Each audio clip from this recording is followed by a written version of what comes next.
देवी सर्वभूतेषु शक्तिरूपेण संस्थिता नमस्तस्यै नमस्तस्यै नमस्तस्यै नमो नमः।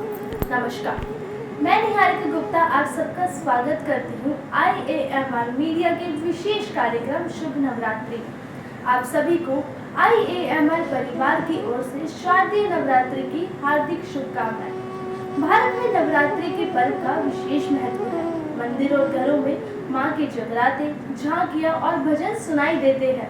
माता दुर्गा को आदि शक्ति माना जाता है। माँ दुर्गा पार्वती देवी का ही रूप है। उपनिषदों में माँ के बारे में वर्णन मिलता है कि देवताओं की प्रार्थना पर माँ ने अवतार लिया और असुरों का संहार किया। माता दुर्गा के द्वारा असुरों का संहार करने के कारण ही युद्ध की देवी के रूप में पूजा जाता है।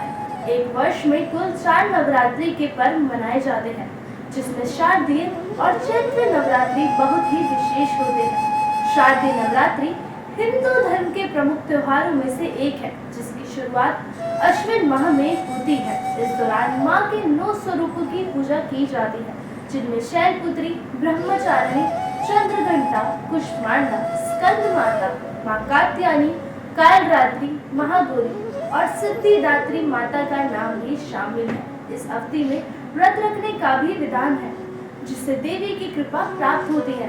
धार्मिक मान्यताओं के अनुसार नवरात्रि का उपवास रखने से साधक की हर मनोकामना पूरी होती है, साथ ही मनोवांछित फलों का योग्य बनता है। प्रथम नवरात्रि के दिन कलश स्थापना के साथ देवी के पहले स्वरूप माँ शैलपुत्री की पूजा की आराधना की जाती है। 9 दिनों तक भक्तगण श्रद्धापूर्वक व्रत रखते हैं। अष्टमी और नवमी के दिन कन्या पूजन के बाद दशमी तिथि को पारण किया जाएगा। शास्त्रों में 10 दिनों की नवरात्रि को बहुत ही शुभ माना जाता है। इस वर्ष चैत्र शारदीय नवरात्रि 3 अक्टूबर दिन बृहस्पतिवार से प्रारंभ होने जा रहे हैं, जो 11 अक्टूबर को समाप्त होंगे। इस दौरान दुर्गा विसर्जन 12 अक्टूबर को होगा। इस पावन अवसर पर हम आपके लिए प्रत्येक 9 दिनों देवी के 9 रूपों की कथा लेकर आए हैं। इस पावन श्रृंखला में आज देवी के पहले दिन की कथा जानते हैं। नवरात्रि में दुर्गा पूजा के अवसर पर दुर्गा देवी के 9 रूपों की पूजा उपासना बहुत ही विधि विधान से की जाती है। इन रूपों के पीछे तात्विक अवधारणाओं का परिज्ञान धार्मिक, सांस्कृतिक और सामाजिक विकास के लिए आवश्यक है। माँ दुर्गा को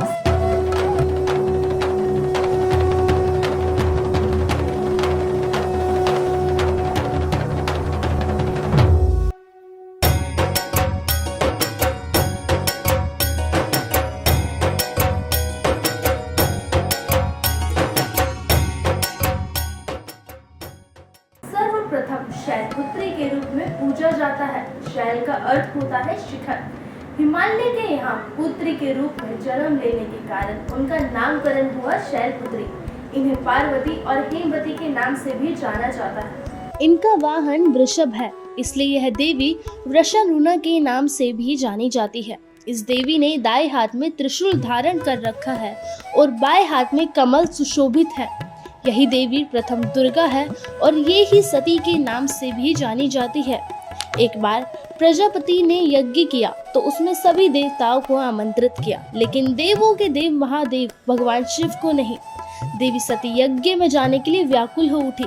शंकर जी ने कहा कि सारे देवताओं को आमंत्रित किया गया है, लेकिन उन्हें नहीं। ऐसे में वहां जाना उचित नहीं है। सती का प्रबल आग्रह देखकर शंकर जी ने उन्हें यज्ञ में जाने की अनुमति दे दी। सती जब घर पहुंची तो सिर्फ माँ ने ही उन्हें स्नेह दिया। बहनों की बातों में व्यंग्य और उपहास के भाव थे। भगवान शंकर के प्रति भी तिरस्कार का भाव है। दक्ष ने भी उनके प्रति अपमानजनक वचन कहे। वे अपने पति का यह अपमान ना सह सके और योगिनी द्वारा अपने आप को जलाकर भस्म कर लिया। इस दारुण दुख से व्यतीत होकर शंकर भगवान ने उस यज्ञ का विध्वंस करा दिया। यही सती अगले जन्म में शैलराज हिमालय के पुत्री के रूप में जन्मी और शैलपुत्री कहलाई। पार्वती और हेमवती भी इसी देवी के अन्य नाम है। शैलपुत्री का विवाह भी भगवान शंकर से हुआ। शैलपुत्री शिव जी की अर्धांगिनी बनी। इनका महत्व और शक्ति अनंत है। नवरात्रि के पहले दिन माँ के इस रूप की पूजा अर्चना होती है। गाय पर सवार माँ शैलपुत्री चंद्रमा को धारण करती है। धार्मिक मान्यता के अनुसार मां शैलपुत्री की आराधना करने से जातक की कुंडली में चंद्र दोष ठीक होता है। भक्ति की शक्ति के विशेषांक में आज के लिए इतना ही। कल फिर मिलेंगे मां के अन्य स्वरूप के दर्शन और उनकी कथा जानने के लिए बने रहिए IAMR मीडिया के साथ। मां शैलपुत्री आपकी मनोकामना पूर्ण करे। जय माता दी।